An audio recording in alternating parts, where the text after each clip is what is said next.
നമസ്കാരം. രണ്ടാം പിണറായി സർക്കാരിന്റെ അവസാന കാലത്ത് 35 വയസ്സിനും 60 വയസ്സിനും ഇടയിൽ പ്രായമുള്ള കേരളത്തിലെ സ്ത്രീകൾക്കായി ആവിഷ്കരിച്ച സാമ്പത്തിക സഹായ പദ്ധതിയാണ് സ്ത്രീ സുരക്ഷാ പെൻഷൻ.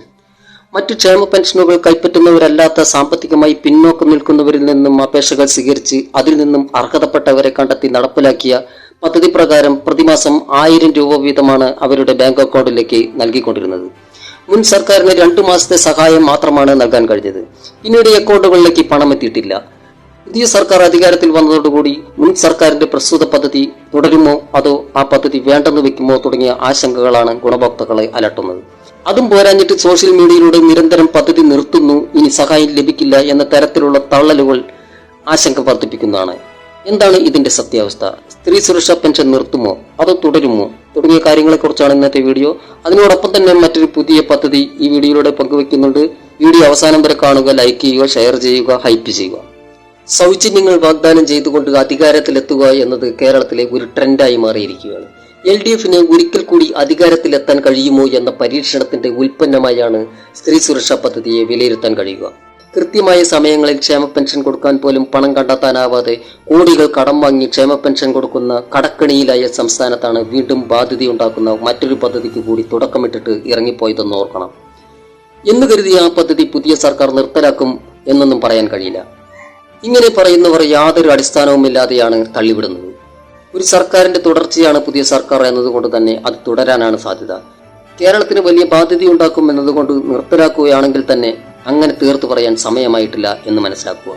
ബഹുമാനപ്പെട്ട VD സതീശൻ അവരുടെ നേതൃത്വത്തിൽ UDF സർക്കാർ അധികാരമേറ്റതിനു ശേഷം നടന്ന നയപ്രഖ്യാപനത്തിൽ സ്ത്രീ സുരക്ഷാ പെൻഷനെ കുറിച്ച് പ്രത്യേകം പരാമർശിച്ചില്ല എന്നതാണ് ആശങ്കയ്ക്ക് വഴിവെച്ചത്.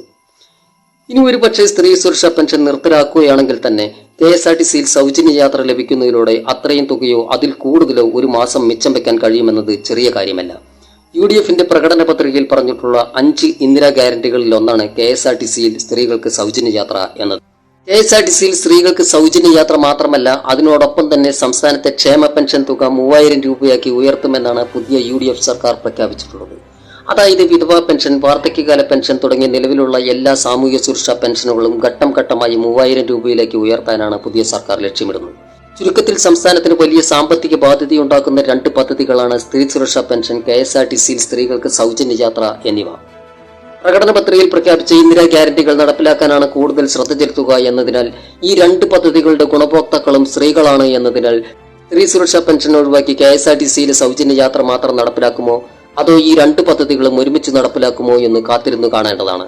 ക്ഷേമ പെൻഷനുകൾ തുടരുമെന്നും അത് പടിപടിയായി വർദ്ധിപ്പിക്കുമെന്നും വ്യക്തമാണെങ്കിലും മുൻ സർക്കാർ പ്രഖ്യാപിച്ച സ്ത്രീ സുരക്ഷാ പെൻഷൻ അതേപടി തുടരുമോ അതോ KSRTCയിലെ സൗജന്യ യാത്രയിൽ ഒതുക്കുമോ അതോ UDFന്റെ പുതിയ സ്ത്രീ ക്ഷേമ പദ്ധതികളിലേക്ക് മാറ്റിക്കൊണ്ട് പുനഃക്രമീകരിക്കുമോ എന്നതിലൊക്കെ വരും ദിവസങ്ങളിലെ ക്യാബിനറ്റ് തീരുമാനങ്ങളിലൂടെ മാത്രമേ വ്യക്തത വരികയുള്ളൂ. ജൂൺ 19 നടക്കുന്ന പുതിയ സർക്കാരിന്റെ ആദ്യ സമ്പൂർണ്ണ ബജറ്റിലൂടെ കൂടുതൽ കാര്യങ്ങൾ പുറത്തുവരുമെന്നാണ് പ്രതീക്ഷ. പുതിയൊരു പദ്ധതിയെക്കുറിച്ച് പറയാമെന്ന് പറഞ്ഞിട്ടുണ്ടായിരുന്നു. UDF തെരഞ്ഞെടുപ്പ് പ്രകടന പത്രികയിൽ പ്രഖ്യാപിച്ച 5 ഇന്ദിരാ ഗ്യാരണ്ടികളിൽ മറ്റൊന്നാണ് കോളേജിൽ പഠിക്കുന്ന പെൺകുട്ടികൾക്ക് പ്രതിമാസം 1000 രൂപ ധനസഹായം നൽകുന്ന പദ്ധതി. ഈ പദ്ധതി നടപ്പിലാക്കാനുള്ള ഒരുക്കങ്ങൾ സർക്കാർ ആരംഭിച്ചിട്ടുണ്ട് എന്ന റിപ്പോർട്ടുകളാണ് പുറത്തുവരുന്നത്. വിദ്യാർത്ഥികളുടെ യാത്രാ ചെലവുകൾ, പഠന സാമഗ്രികൾ വാങ്ങൽ എന്നിവയ്ക്ക് സാമ്പത്തിക പിന്തുണ നൽകി ഉന്നത വിദ്യാഭ്യാസം പ്രോത്സാഹിപ്പിക്കുക എന്ന ലക്ഷ്യത്തോടെ നടപ്പിലാക്കുന്ന പദ്ധതി പ്രകാരം ഹയർ സെക്കൻഡറി വിദ്യാഭ്യാസം കഴിഞ്ഞ് ഉന്നത വിദ്യാഭ്യാസത്തിന് പഠിക്കുന്ന പെൺകുട്ടികൾക്കാണ് പ്രതിമാസം 1000 രൂപ സ്റ്റൈപ്പൻഡ് ലഭിക്കുക. പുതിയ അധ്യയന വർഷം മുതൽ തന്നെ ഈ തുക വിദ്യാർത്ഥികളുടെ അക്കൗണ്ടുകളിലേക്ക് നേരിട്ട് എത്തിക്കാനാണ് സർക്കാർ ലക്ഷ്യമിടുന്നത്. കോളേജ് വിദ്യാർത്ഥികൾക്ക് 1000 രൂപ നൽകുന്ന പദ്ധതിയുടെ പ്രാഥമിക കണക്കെടുപ്പ് പ്രക്രിയകൾക്ക് ഉന്നത വിദ്യാഭ്യാസ വകുപ്പ് തുടക്കം കുറിച്ചിട്ടുണ്ട്. സംസ്ഥാനത്തെ വിവിധ സർവകലാശാലകൾക്ക് കീഴിലുള്ള കോളേജുകളിൽ നിലവിൽ എത്ര പെൺകുട്ടികൾ പഠിക്കുന്നുണ്ടെന്ന കൃത്യമായ വിവരങ്ങൾ ശേഖരിക്കാൻ കോളേജിയേറ്റ് വിദ്യാഭ്യാസ ഡയറക്ടർക്ക് ചുമതല നൽകിയിട്ടുണ്ടെന്നാണ് വാർത്തകൾ. ഏകദേശം 7 ലക്ഷത്തോളം വിദ്യാർത്ഥിനികൾ ഇതിന്റെ പരിധിയിൽ വരുമെന്നാണ് പ്രാഥമിക നിഗമനം.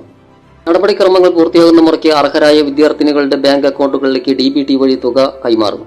നയപ്രഖ്യാപനത്തിൽ സ്ത്രീ സുരക്ഷാ പെൻഷനെ കുറിച്ച് പരാമർശിച്ചില്ലെങ്കിലും വിദ്യാർത്ഥിനികൾക്ക് 1000 രൂപ നൽകുന്ന ഈ പദ്ധതിയെക്കുറിച്ച് വ്യക്തമാക്കിയിരുന്നു. ജൂൺ 19 അവതരിപ്പിക്കുന്ന ബജറ്റിലൂടെ കൂടുതൽ കാര്യങ്ങൾ പുറത്തുവരും. സംസ്ഥാനത്ത് ഇത്തരം സൗജന്യങ്ങൾ നൽകുന്നതൊക്കെ ജനങ്ങൾക്ക് സന്തോഷിക്കാനുള്ള നിമിഷങ്ങളാണ്. പക്ഷേ കടുത്ത സാമ്പത്തിക പ്രതിസന്ധിയിലൂടെ കടന്നുപോകുന്ന കേരളത്തെ സംബന്ധിച്ചിടത്തോളം സംസ്ഥാനത്ത് വ്യവസായങ്ങൾ കൊണ്ടുവന്ന് ജനങ്ങൾക്ക് തൊഴിൽ നൽകുന്നതിനോടൊപ്പം തന്നെ സർക്കാരിന്റെ വരുമാനം വർദ്ധിപ്പിച്ച് മിച്ച വരുമാനത്തിൽ നിന്ന് സൗജന്യങ്ങൾ കൊടുക്കുമ്പോൾ മാത്രമേ കേരളം മുന്നോട്ട് കുതിക്കുകയുള്ളൂ എന്ന് പറയാതെ വയ്യ. അല്ലാതെ വീണ്ടും കടമെടുത്ത് സൗജന്യങ്ങൾ നൽകാനാണ് ഉദ്ദേശമെങ്കിൽ 5 വർഷം പൂർത്തിയാകുമ്പോൾ കടങ്ങളുടെ കോടിക്കണക്കുകൾ നിരത്തി സാമ്പത്തിക പ്രതിസന്ധി ഉയർത്തിക്കാണിക്കേണ്ടി വരുമെന്ന കാര്യത്തിൽ തർക്കമില്ല. യുവാക്കൾക്ക് കേരളത്തിൽ തന്നെ നല്ല തൊഴിൽ ചെയ്ത് ജീവിക്കാനുള്ള സാഹചര്യം ഉണ്ടായാൽ തന്നെ ഇത്തരം സൗജന്യങ്ങൾ ഇല്ലാതെ കുടുംബങ്ങൾക്ക് സന്തോഷത്തോടെ ജീവിക്കാൻ കഴിയുമെന്ന സത്യം മറക്കരുത്. എന്താണ് നിങ്ങളുടെ അഭിപ്രായം? പുതിയ സർക്കാരിനോട് നിങ്ങൾക്ക് എന്താണ് പറയാനുള്ളത്?